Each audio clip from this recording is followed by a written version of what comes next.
Hello दोस्तों, स्वागत है आपका स्टडी आईक्यू में। और मैं अभिनव राज आपके लिए लेकर आ गया हूं बिहार का नवंबर महीने का करेंट्स अफेयर, जिसका कि ये दूसरा पार्ट है, सेकंड पार्ट है। पार्ट 1 जो है वो ऑलरेडी अपलोड किया जा चुका है और यहां पर हम रिमेनिंग क्वेश्चंस को देखने वाले हैं, जो कि कहीं ना कहीं बहुत इंपॉर्टेंट हैं आपके आगामी परीक्षाओं के लिए। और यहां पर जो हम क्वेश्चन आंसर डिस्कस कर रहे हैं, शुरू में कुछ क्वेश्चन आंसर्स होंगे जो कि एमसीक्यू फॉर्मेट में होंगे, और अंत में मैं आपके साथ साझा करूंगा कुछ न्यूज़पेपर क्लिपिंग्स, जिसको कि हमें डिटेल में देखना है, क्योंकि मेरा यही पर्पस होता है कि केवल आपको प्रीलिम्स के लिए न तैयार किया जाए, बल्कि मेंस के लिए भी इक्वली तैयार किया जाए और इंटरव्यू के लिए। तो यहाँ पर कुछ ऐसे न्यूज आइटम्स हैं जो कि आपको मदद करेंगे आपके मेंस में, इंटरव्यू में, अपार्ट फ्रॉम प्रीलिम्स। उन पर हमारा विशेष फोकस होगा और उन क्वेश्चंस को हम किसी भी तरीके से एमसीक्यू में नहीं डाल रहे हैं, डायरेक्टली आपके साथ वो साझा करेंगे। चलिए स्टार्ट करते हैं। और ये रहा आपके सामने पहला सवाल। ये सवाल जो है मैंने आपसे पिछले यानी कि पार्ट 1 में भी पूछा था, लेकिन पूछने का वहां पर मतलब था कि आप इसका जवाब बताएं, और अगर आप जवाब दें तो अच्छी बात है, ना दें तो मैं इसका जवाब दूंगा, जैसा कि मैंने कहा था। क्वेश्चन है, बिहार के किस जिले में आयुर्वेद पर्व मनाया जाएगा? गया, मुंगेर, पटना, नालंदा और ऑप्शन ई इनमें से कोई नहीं, एक से अधिक। और इसका सही जवाब है ऑप्शन नंबर डी, नालंदा। देख लीजिए, ये रहा न्यूज आइटम जिसमें लिखा गया था आयुर्वेद महापर्व में चीफ मिनिस्टर व केंद्रीय मंत्री होंगे शामिल। तो बिहार में आयुर्वेद महापर्व 2021 का आयोजन नालंदा के राजगीर में 11, 12 एवं 13 दिसंबर को होगा, ऐसा बताया गया था। ये सब कुछ हो चुका है, कंक्लूड हो चुका है, ये बात इंपॉर्टेंट है। और अब जब आपके पास कोई भी हेल्थ इंफ्रा से कोई सवाल आता है मेंस में, तो उसमें इस तरीके के चीज़ों को भी कंपोनेंट को ऐड करेंगे कि हम यहाँ पर सिर्फ एलोपैथी पे भरोसा नहीं कर रहे हैं, और जो गवर्नमेंट ऑफ इंडिया का विजन है उसमें साथ दे रहा है बिहार, और यहाँ पर हम आयुर्वेदा को फिर से रिवाइव कर रहे हैं। और इसमें आयुर्वेद के विकास, आम लोगों के स्वास्थ्य रक्षा के उपाय, रोगियों का परीक्षण तथा निःशुल्क चिकित्सा, साम्यक पोषण में आयुर्वेदिक का जो भी महत्व है, पेन मैनेजमेंट, चिकित्सा और स्वस्थ रहकर दीर्घ जीवन से रिलेटेड जो भी बातें हैं, इन पर विशेष फोकस किया जाना है या किया गया। तो ये आइटम जो है आपके प्रीलिम्स में काम आ सकता है, लोकेशन बेस्ड क्वेश्चन पूछा जा सकता है, बट ये आपके मेंस में ज्यादा हेल्पफुल रहने वाला है। अगला सवाल है कि 75वीं यानी 75th स्कॉच समिट में किस राज्य को गोल्डन गवर्नेंस अवार्ड मिला? बिहार, मध्य प्रदेश, उत्तर प्रदेश, महाराष्ट्र और ऑप्शन ई इनमें से कोई नहीं, एक से अधिक। अब आपके मन में एक सवाल का जवाब तो आ ही गया होगा कि सर आप स्टेट स्पेसिफिक जीके डील कर रहे हैं, तो ऑब्वियसली जवाब बिहार होना चाहिए। चलिए ठीक है, सही जवाब बिहार ही है। और जो 75वीं स्कॉच समिट हुई थी, वहां पर बिहार को मिला स्कॉच गवर्नेंस गोल्ड अवार्ड। अब यहां पर क्या खास बात थी कि बिहार की लोक सेवाओं की ऑनलाइन जो अदायगी थी और ई गवर्नेंस को बढ़ावा देने के लिए स्कॉच गोल्डन अवार्ड दिया गया। यह भी बहुत ज्यादा इंपॉर्टेंट है कि किस रिगार्डिंग दिया गया, किस पर्पस को सर्व करने के लिए दिया गया, तो समझ गए, ई गवर्नेंस के लिए। अब जब डिजिटल लिटरेसी, ई गवर्नेंस, इस तरीके के सवाल आएंगे, वहां पर आप इस पॉइंट को अगर ऐड करेंगे तो क्यों वैल्यू एडिशन नहीं होगा? सोच के देखिए जरा, ठीक है। तो बिहार ई लोक सेवा के रूप में मिली सफलताओं को राष्ट्रीय स्तर पर मान्यता प्रदान करने हेतु शनिवार को वर्चुअल रूप से आयोजित जो 75th स्कॉच समिट है, बिहार को गोल्डन, इसमें गवर्नेंस का गोल्डन अवार्ड दिया गया। इतना काफी है। इतना इंफॉर्मेशन के बाद हम आगे बढ़ते हैं। और यहां पर एक काम की बात यह है कि सिल्वर कैटेगरी में रजत अवार्ड जो है, स्कॉच का रजत अवार्ड दिया गया सीएम ग्राम संपर्क योजना को। यह भी इंपॉर्टेंट है, एक बार को इसको दिमाग में रखिएगा। अगला जो सवाल है कि बिहार के किस जिले का चूड़ा, मतलब जो धान की कुटाई की जाती है और जो उसे चूड़ा तैयार होता है, पोहा भी बोलचाल की भाषा में लोग बोलते हैं, लेकिन बिहार के बाहर ही पोहा बोलते हैं जनरली। तो चूड़ा नाश्ते के रूप में सभी जेलों में प्रबंधित किया जाएगा। अब ये सोचेंगे कि ये किस तरीके का सवाल है। इस तरीके के क्या सवाल बीपीएससी में आते हैं? शायद नहीं आते हैं। लेकिन यहाँ पर आपको एग्रीकल्चरल रेन के बारे में पता चलेगा। एग्रीकल्चरल एस्पेक्ट, एरिया, प्रोडक्टिविटी, इन चीज़ों को आप समझेंगे। ऑप्शंस है यहाँ पर भागलपुर, हाजीपुर, मधेपुरा, पूर्णिया और ऑप्शन ई, इनमें से कोई नहीं, एक से अधिक। इसका सही जवाब है ऑप्शन नंबर डी, पूर्णिया। देखिए न्यूज आइटम ये है, केंद्रीय कारा अधीक्षक ने जिला उद्योग केंद्र के महाप्रबंधक से डीपीआर मांगी। चूड़ा तैयार करने वाला पहला जेल होगा पूर्णिया। बिहार की जेलों में पूर्णिया का नाश्ता, जूट मैट की भी आपूर्ति। तो यहां पर दो चीज है।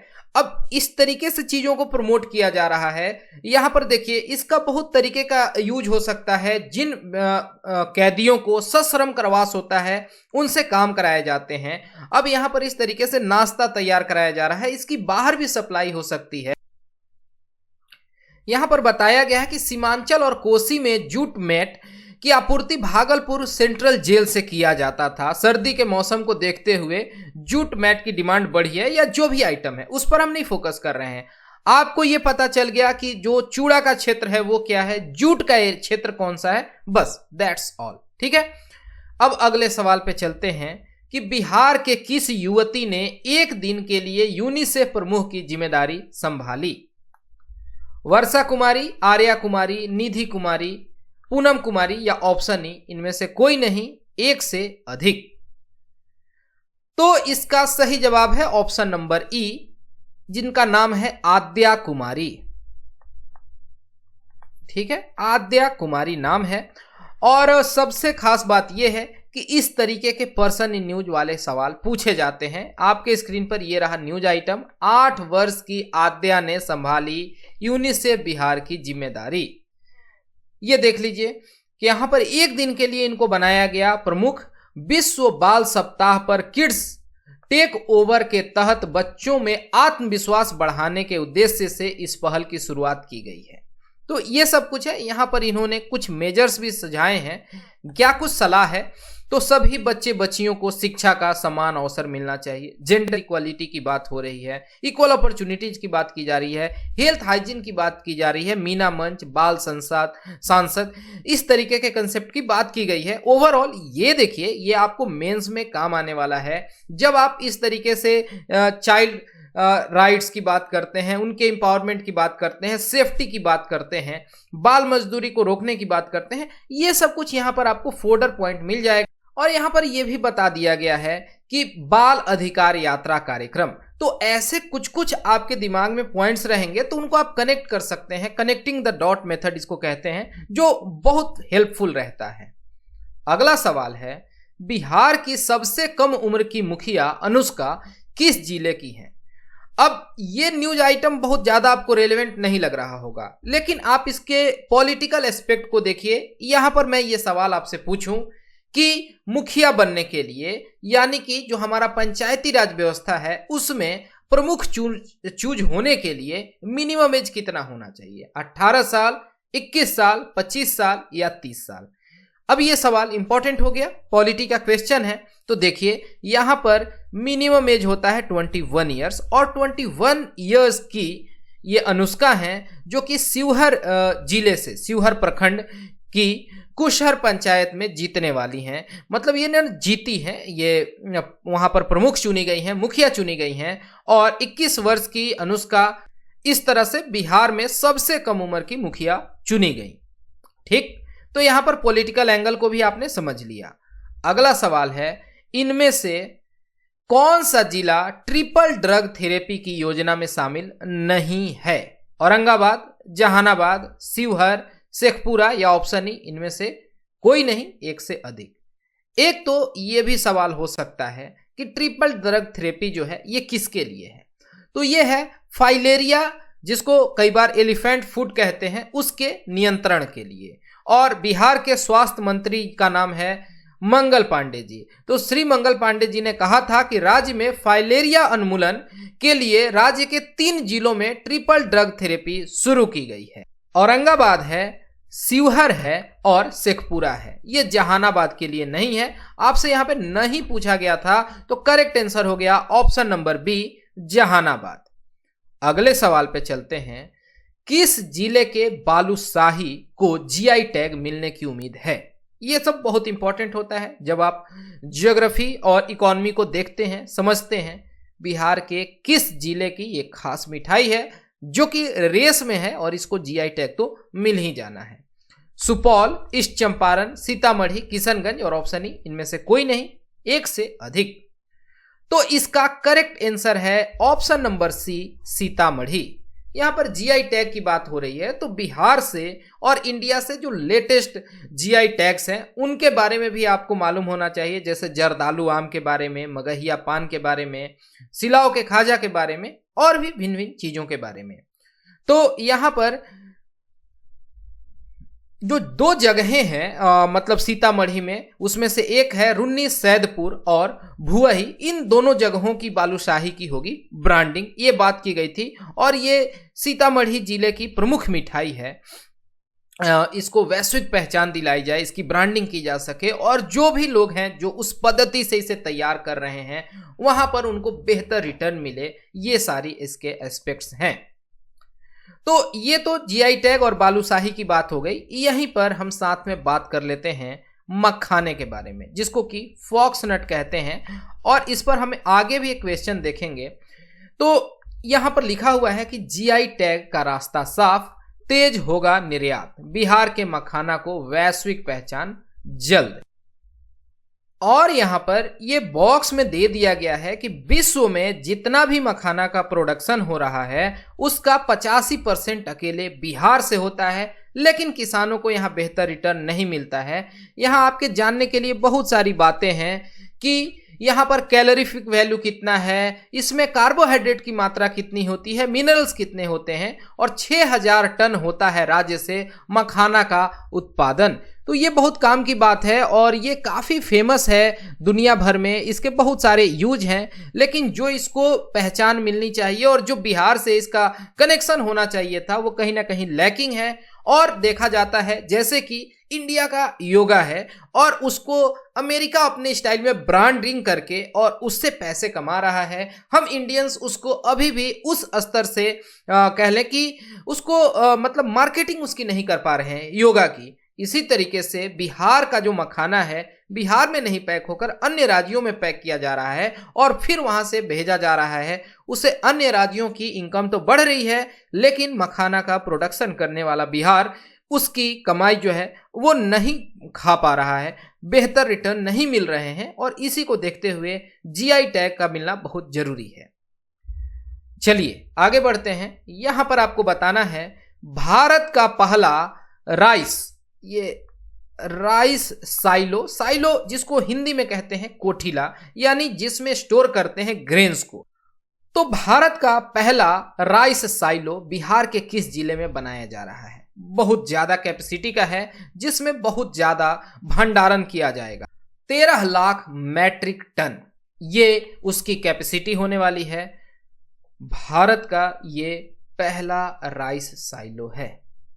रोहतास, भागलपुर, बक्सर, कैमूर और ऑप्शन ई इनमें से कोई नहीं, एक से अधिक। तो इसका सही जवाब है ऑप्शन नंबर ई, क्योंकि ये कैमूर और बक्सर डिस्ट्रिक्ट्स में बनाए जाएंगे। कैपेसिटी की बात करें तो 13 लाख टन, ठीक है, 13 लाख टन इनकी कैपेसिटी होगी। और ये पहला राइस साइलो है, पहला कोठिला है चावल रखने के लिए इतने बड़े स्केल पर। और आप जानते हैं कि जो रोहतास का क्षेत्र है इसको कहते हैं rice ball of Bihar. Bihar का ये धान का कटोरा है और इस क्षेत्र में बहुत सारे आपको राइस मिल भी नजर आते हैं। लेकिन जब राइस साइलो की बात हो रही है तो ये बक्सर और कैमूर में बनाए जा रहे हैं। ये उससे एसोसिएटेड न्यूज आइटम है जो आप देख पा रहे हैं। 13 लाख मैट्रिक टन क्षमता के साइलो गोदाम बनेंगे। और आगे चल के सक्सेसिव न्यूज आइटम हमें मिला था कि बिहार को 13 लाख टन साइलो गोदाम निर्माण की अनुमति मिली और ये बनने हैं बक्सर और कैमूर में। ये आप याद रख सकते हैं। अगले सवाल पे चलते हैं। हाल ही के घोषणा के अनुसार बिहार का पहला एक्सप्रेसवे कहां से कहां तक बनेगा। जब हम भारतमाला प्रोजेक्ट वगैरह की बात करते हैं तो ये सारी बातें बार बार रिपीट होती हैं और इसका सही जवाब था पटना से कोलकाता तक बनना है। करेक्ट आंसर है ऑप्शन नंबर डी। तो ये न्यूज आइटम था, इस पर बहुत ज्यादा टाइम नहीं आपका जया करूंगा। ये देख रहे हैं कि पटना कोलकाता के बीच बनेगा बिहार का पहला एक्सप्रेसवे, तो ये न्यूज आइटम हो गया। इससे रिलेटेड इंफ्रा का एक और न्यूज आइटम था, रक्सौल से पटना होते हुए कोलकाता तक एक्सप्रेसवे बनेगा। वही चीज है, आप देखिए यहां पर मेन जो है ये भारतमाला 2 परियोजना फेज 2 की बात की गई है और इसको आप अच्छे से देख लेंगे। एक और न्यूज आइटम देख लीजिए कि गोरखपुर से सिलीगुड़ी तक नया एक्सप्रेसवे बनेगा। तो बिहार को एक और एक्सप्रेसवे मिल जाएगा इससे, जो कि उत्तर प्रदेश के गोरखपुर से यहां वेस्ट बंगाल के सिलीगुड़ी तक जाएगा, तो बिहार से ही होके जाना है। ओके, तो ये इस तरीके से आप जो इंफ्रा वगैरह के डेवलपमेंट से इनको जानेंगे तो आपको कोट करने में आसानी होगी। अगले सवाल पे चलते हैं। हाल ही में बेटियों की सुरक्षा रखने के लिए बिहार शिक्षा परियोजना परिषद ने किसके साथ मिलकर 12 फिल्में तैयार की हैं? और यहां पर ऑप्शंस हैं संयुक्त राष्ट्र महासभा, यूनिसेफ, यूनेस्को, या ऑप्शन डी संयुक्त राष्ट्र पर्यावरण कार्यक्रम, और ऑप्शन ई इनमें से कोई नहीं, एक से अधिक। और इस सवाल का जवाब मैं नहीं दे रहा हूं, इसका जवाब मुझे चाहिए कमेंट सेक्शन में। अगला जो सवाल है कि हाल ही में फ्रेंडशिप कप पिकल बॉल प्रतियोगिता में ओवरऑल चैंपियनशिप का खिताब बिहार ने किस राज्य को हराकर जीता है? सिक्किम, वेस्ट बंगाल, झारखंड, ओडिशा, और ऑप्शन ई इनमें से कोई नहीं, एक से अधिक। और इसका सही जवाब है कि ये सिक्किम को हरा के बिहार जीता है, यानी correct answer option number A. देख लीजिए, फ्रेंडशिप कप पिकल बॉल का ओवरऑल खिताब बिहार को, और ये किसको हरा के मिला? तो सिक्किम व बिहार के बीच में ये आखिरी जो मैच है वो हुआ, जहां पर कि बिहार विजेता घोषित होता है। तो स्पोर्ट्स कैटेगरी से ये न्यूज था। अगला सवाल है कि विश्व के कितने प्रतिशत मखाने का उत्पादन बिहार में या बिहार से होता है? अभी थोड़ी देर पहले मैंने आपको ये डेटा बताया, करीब 85%, नियरली 85%। पुराने डेटा में कई बार 90% भी बताया जाता है, लेकिन जो लेटेस्ट डेटा है उसके हिसाब से 85%। अब जो ये हम देख रहे हैं, मखाना की बातें हो रही हैं, फॉक्सनट की बातें हो रही हैं, तो वहां पर एक और न्यूज आइटम था, बायोटेक किसान हब से जुड़ेंगे मखाना के किसान। तो ये जो है आपके मेंस में काम आने वाला है, और जब हम वो सब कुछ डिस्कस करेंगे तो इसको थोड़ा अच्छा से वहां पर प्लेस देंगे। यहां पर पद्मश्री अवार्डी से एक क्वेश्चन कि पद्मश्री से सम्मानित प्रोफेसर रामजी सिंह को किस क्षेत्र में यह पुरस्कार मिला? कला, समाज सेवा, साहित्य, शिक्षा, या ऑप्शन ई इनमें से कोई नहीं, एक से अधिक। तो यही है प्रोफेसर साहब, आप देख पा रहे हैं, डॉक्टर रामजी सिंह गांधीवादी थे और इनको समाज सेवा के लिए पद्मश्री मिला है, जैसा कि आप देख पा रहे हैं इस न्यूज आइटम में। अगला जो क्वेश्चन है कि हाल ही में बिहार कृषि विश्वविद्यालय की 21 मिनट की कौन सी फिल्म 5वीं राष्ट्रीय फिल्म फेस्टिवल अवार्ड के लिए चयनित हुई? आशा की किरण, उम्मीद, होप, वॉरियर, या ऑप्शन ई इनमें से कोई नहीं, एक से अधिक। देखने में जितने भी नाम हैं उनका मतलब करीब करीब एक ही आ रहा है, बट एग्जैक्ट नेम आपको बताना है, और वो है उम्मीद। ठीक है, यानी करेक्ट आंसर है ऑप्शन नंबर बी, उम्मीद। देखिए, बिहार कृषि विश्वविद्यालय की उम्मीद को देश में दूसरा स्थान मिला। डॉक्यूमेंट्री है, राष्ट्रीय स्तर पर प्रसार शिक्षा में बीएयू का तीसरा बड़ा ये उपलब्धि है। पुरस्कार में सर्टिफिकेट व 30,000 नकद दिए गए। अगला जो सवाल है, हाल ही में बिहार निबंधन, उत्पाद एवं मद्य निषेध विभाग का अपर मुख्य सचिव किसे नियुक्त किया गया है? ये ऐसे पर्सन इन न्यूज पूछ लिए जाते हैं। यहां पर कुछ आईएएस ऑफिसर्स के नाम हैं, आईएएस राजेश बंसल, आईएएस के पाठक, आईएएस रोशन सिन्हा, आईएएस रोहन सिंह, या ऑप्शन ई इनमें से कोई नहीं, एक से अधिक। तो करेक्ट आंसर है आईएएस के पाठक साहब। यानी ऑप्शन नंबर बी, ये आप देख सकते हैं। आगे बढ़ते हैं अगले सवाल पर। बिहार के किस जिले के गांव में आईएएस एवं आईपीएस समेत केंद्रीय सेवा अधिकारियों का प्रशिक्षण होगा? पूर्णिया, रोहतास, पश्चिम चंपारण, पूर्वी चंपारण या ऑप्शन ई इनमें से कोई नहीं, एक से अधिक। तो इसका सही जवाब है कि वेस्ट चंपारण, जिसका हेडक्वार्टर हो गया बेतिया। यानी सही जवाब हो गया ऑप्शन नंबर सी, पश्चिमी चंपारण। देख लीजिए न्यूज आइटम, बेतिया में होगी आईएफएस की ट्रेनिंग। ये पूरा न्यूज आइटम है। तो इसे यहाँ की जो मतलब जो क्षेत्र है इसकी भी डेवलपमेंट होगी और भी बहुत तरीके के फायदे होंगे और ये एक अच्छी बात है, प्राउड बात है बिहार के लिए भी। अगले न्यूज आइटम पर चलते हैं। बिहार के किस जिले की रेणु कुमारी यादव को हाल ही में नेपाल मंत्रिमंडल में यातायात का मंत्रालय सौंपा गया? तो ये 58 ईयर्स की हैं और ये पॉलिटिकली काफ़ी एक्टिव रही हैं और नेपाल की सिटीजन हैं। बिहार के फारबिसगंज में इनका जन्म हुआ था जो कि अररिया डिस्ट्रिक्ट हुआ। तो इनका इत्तेफाक जो है अररिया डिस्ट्रिक्ट से है और ये जो मधेसी कम्युनिटी है तो उसके लिए जो एक उनका फोरम है मधेसी जन अधिकार फोरम, उसकी ये मेंबर रही हैं और पहली बार मिनिस्टर ये चूज की गई थी, अपॉइंट की गई थी सन 2008 में। शिक्षा मंत्रालय इन्हें दिया गया था। अगला सवाल है, बिहार किस सुरक्षा बल को केंद्र के सुरक्षा बल के तर्ज पर शामिल करने की घोषणा किया?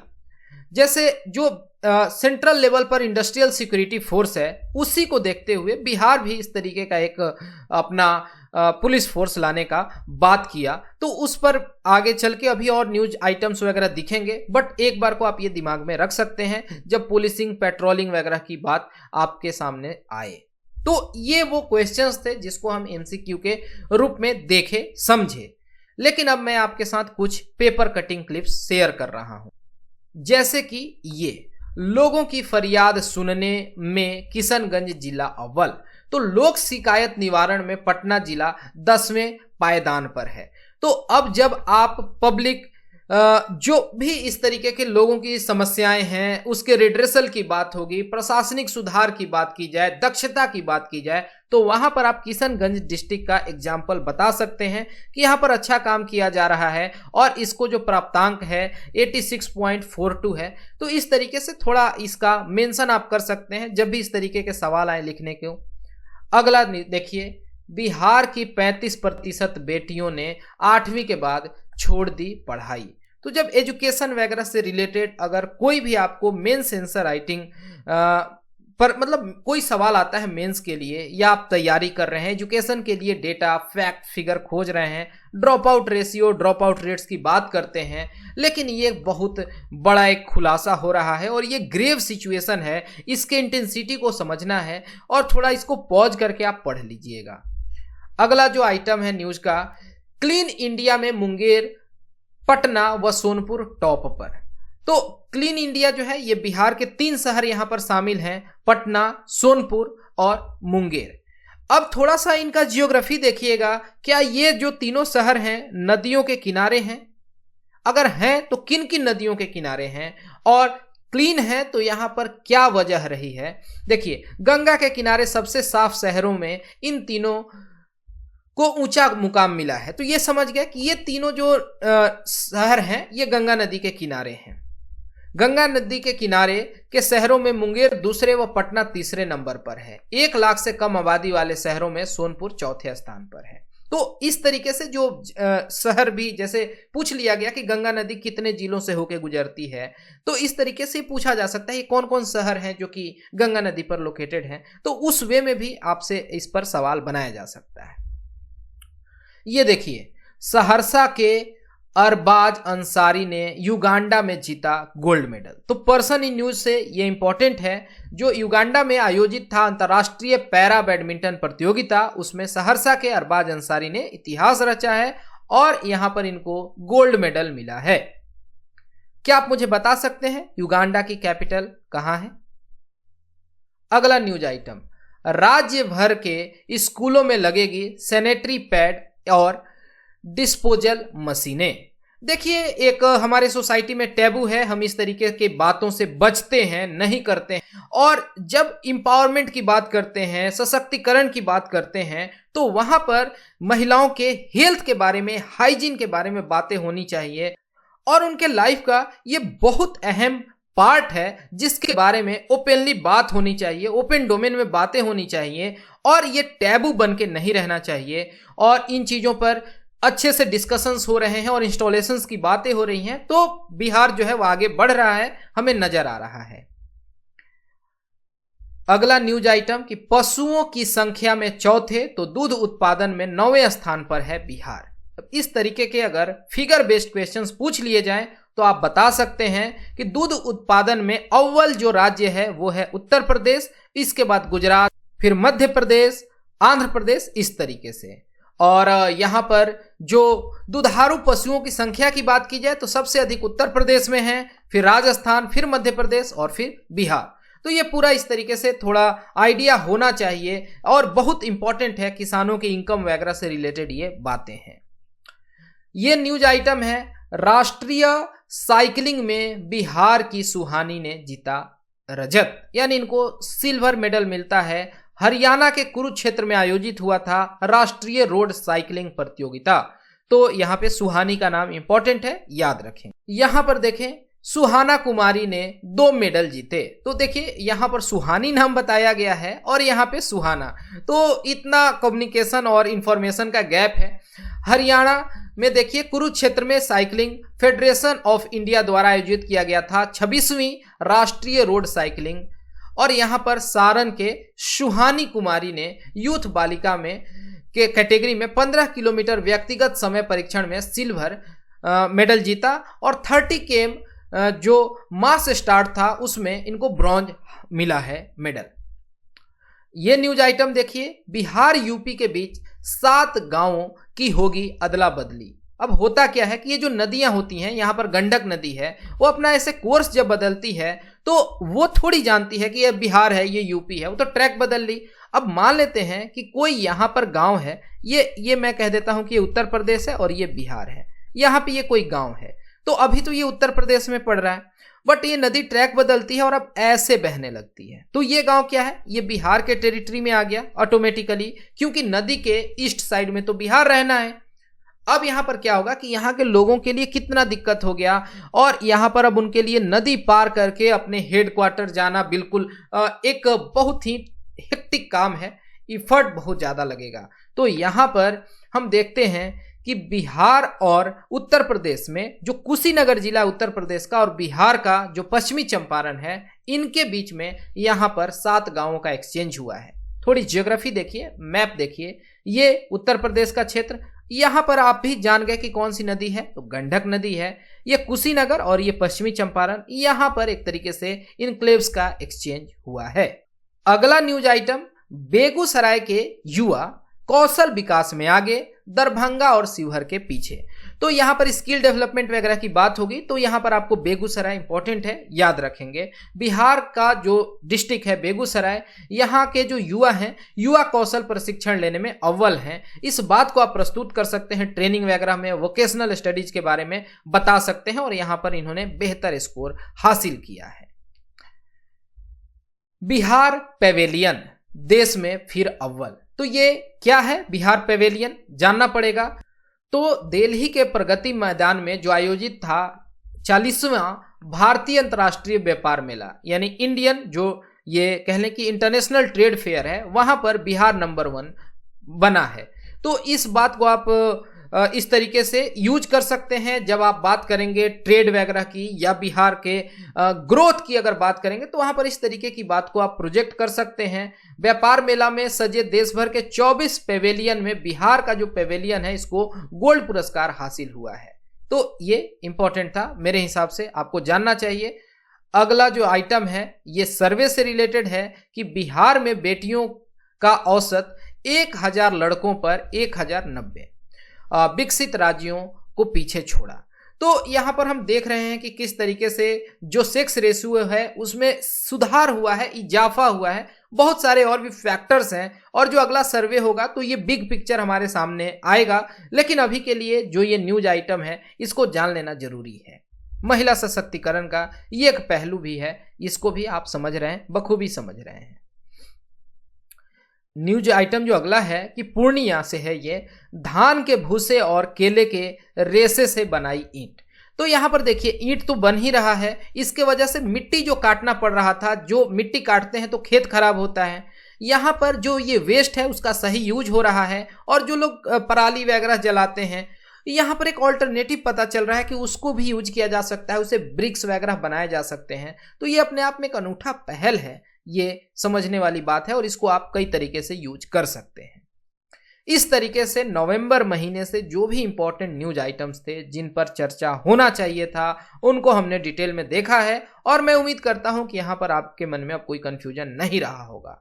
लेकिन फिर भी अगर आपके मन में कोई दुविधा है, कोई संकोच है, तो दिए गए नंबर्स पर आप बेहिचक कांटेक्ट कर सकते हैं। फिलहाल इस वीडियो में इतना ही। Thanks for watching and all the best for your upcoming exams.